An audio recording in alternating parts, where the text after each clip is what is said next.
Star Wars Young Jedi Knights Shadow Academy Chapter 12.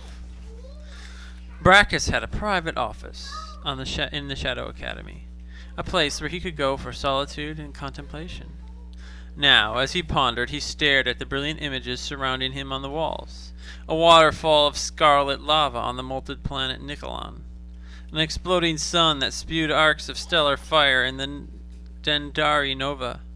A still blazing core of the Cauldron Nebula, where 7 giant stars had all gone supernova at once, and a vista of the broken shards of Alderaan, destroyed by the Empire's first Death Star, no more than 20 years before.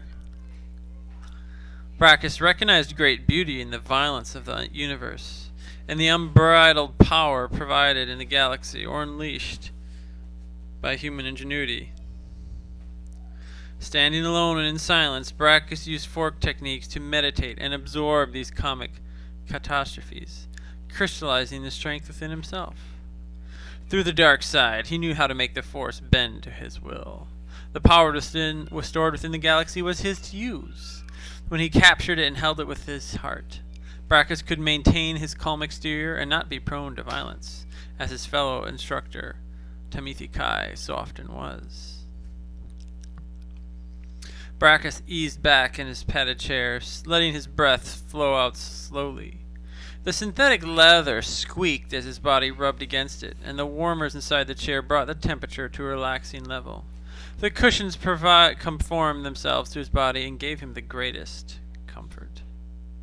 Tamithi Kai refused such indulgences outright. She was a hard woman, insisting on privation and adversary to hone her skills for the Empire that had recognized her potential and taken her from the bleak planet Dathomir.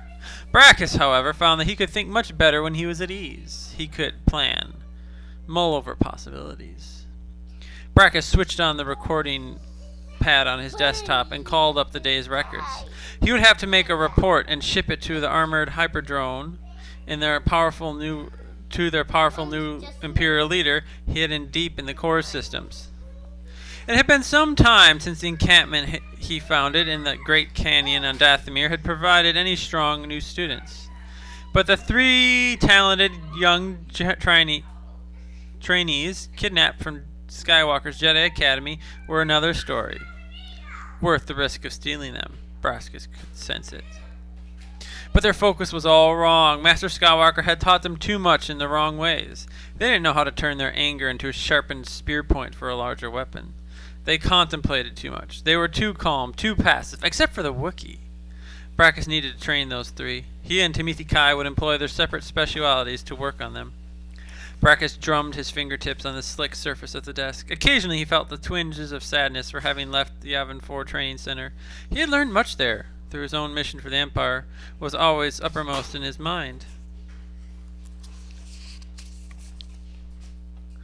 Long ago, the Empire had selected Brachus because of his untapped Jedi ability. He had undergone rigorous training and conditioning so he could spy on Skywalker's Academy, gathering precious information. No one was supposed to know he was a scout, planted there to learn techniques that he could teach to the Second Imperium. The new Imperial leader had insisted on developing his own Dark Jedi, a symbol that those faithful to the Empire could rally around. Somehow, though, Master Skywalker had immediately seen through the deception. He had realized Brachus' true identity. Unlike previous clumsy and unpracticed spies who'd come to Yavin 4 with the same mission, Brachus had not been expelled outright. Skywalker had shown little patience for those others, but apparently he had seen real potential in Brachus. Master Skywalker had begun working on him, openly teaching him those things he needed most to learn. Brachus did have a great talent with the Force, and Master Skywalker had shown him how to use it.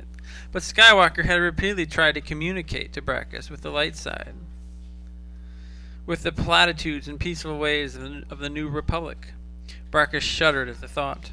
Finally, in a private and supremely important test, Master Skywalker had taken Brachus on a mental journey within himself, not allowing him to look outward through the rivers of the Force, but turning the dark student inside to see his own heart, so he could observe the truth about what he himself was made of.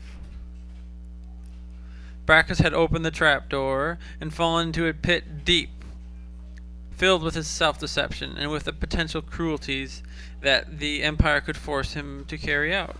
Master Skywalker stood beside him, forcing him to look and keep looking, even as Brachus scrambled to escape from himself, not wanting to face the lies of his own existence. But the Imperial conditioning ran too deep. His mind was too far lost from the service of the Empire, and Brachus had nearly gone insane from the ordeal. He had run from Master Skywalker, taking his ship and fleeing into the depths of space. He had remained alone for a long time before returning to the embrace of the Second Imperium, where he put his expertise to work, just as he had planned from the beginning. Brachus was handsome, perfectly formed, not at all corrupted as Emperor had appeared in his final days, when the dark side devoured him from within. Brachus tried to deny the corruption, to confront himself with the outer appearance, to comfort himself with his outer appearance, but he could not escape the ugliness and the darkness of his heart. He knew his place in the Empire would be reborn, and he had learned to be content with that service. His greatest triumph was his Shadow Academy, where he could oversee the new Dark Jedi being trained, dozens of students, some with little or no talent at all, but others with the potential for true greatness, like Darth Vader himself. Of course, the new Imperial leader also recognized the danger in such creating a powerful group of Dark Jedi. Knights who had fallen to the dark side were bound to have ambitions of their own, tempted by the power they themselves controlled. It was Brachus' job to keep them in line.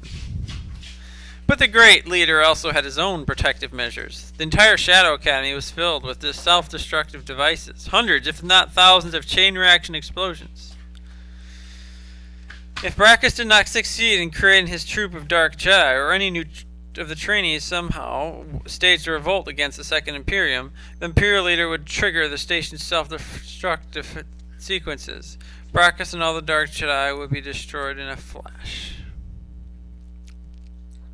As hostage to darkness, Brachus was never allowed to leave the Shadow Academy. By order of the great leader, he would remain there, confined until he and all his trainees had proven themselves. Brachus found that sitting in a huge bomb made it difficult to concentrate, but he had great confidence in his own abilities and that of Timothy Kai's. Without that confidence, he would never have become a Jedi in the first place, and he would have never dared to touch the teachings of the dark side. But he had learned those ways, and he had grown strong. He would turn these new students. He was sure he could do it. Brachus smiled as he finished the report, encapsulating his plans. The lanky Wookiee's anger was something to take advantage of, and Timothy Kai was the best at that. The new Night Sister was a born tormentor, and she carried out her duties extremely well. Brachus would let her train Lobaka. He, on the other hand, would work on the twins, the grandchildren of Darth Vader. They were too calm, too well trained, and resisted in subtle ways that would prove far more difficult to deal with. For them, he had other methods. First, he had to find out what Jason and Jaina really wanted, and he would give it to them. From that point on, they would be his.